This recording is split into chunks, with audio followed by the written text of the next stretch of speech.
I'm deeply honored to be with you as we come together on this 156th Memorial Day. Unlike Veterans Day, it's not a celebration. It's a day of solemn reflection over the cost of freedom.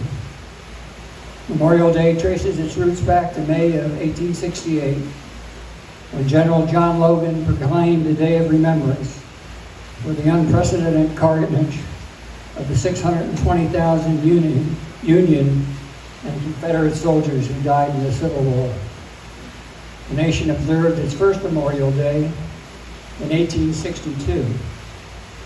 Since then, we've been gathering to remember and honor those who have paid the ultimate price in the great wars, World War I, World War II, and the not-so-great wars, Korea, Vietnam, Somalia, Grenada, Panama, Afghanistan, Iraq, and Syria. As someone who's been privileged to lead soldiers into combat, I can tell you with absolute certainty, there are no great wars. War, although often necessary, is unforgiving, cruel, debilitating, and taxes both the conscience and the soul. It requires us to sacrifice a significant part of our national treasure, our young men and women.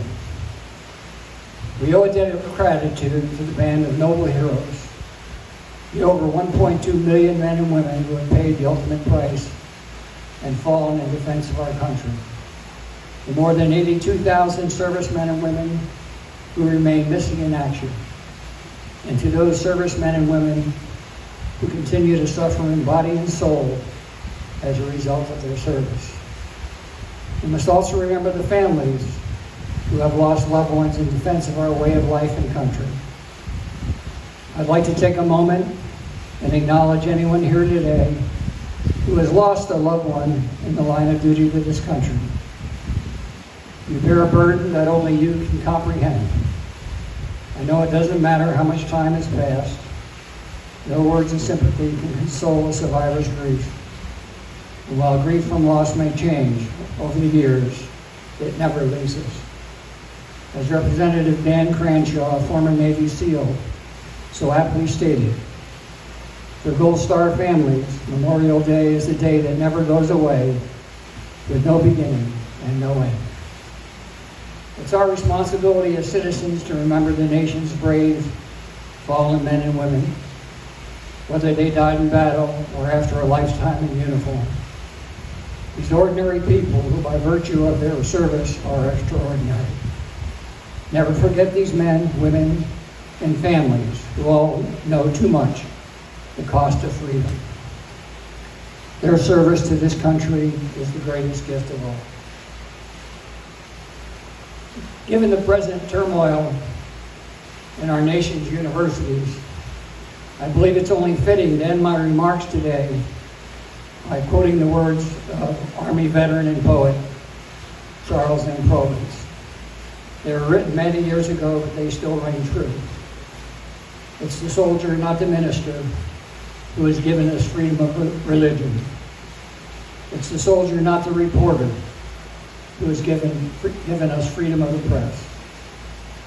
It's not the soldier, it is the soldier, not the poet, who has given us freedom of speech. It is the soldier, not the campus organizer, who has given us the freedom to protest. It is the soldier, not the lawyer, who has given us the right to a fair trial. It's the soldier who salutes the flag, who serves beneath the flag, and whose coffin is draped by the flag, who allows the protesters to burn the flag. Please join me in a moment of silence to remember those brave men and women who have made the ultimate sacrifice.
All of you are doing an important thing by taking the time and making a difference by being here today. Memorial Day presents us with the opportunity to preserve the memories of our fallen heroes, to declare our unending gratitude and support for their families, and to reflect on the past and renew our patriotism so we may continue to live in freedom and seek peace so that our veterans will not have died in vain. Thank you for coming today and inviting me to be part of this ceremony.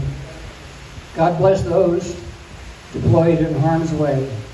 God bless you and your families, and God bless America.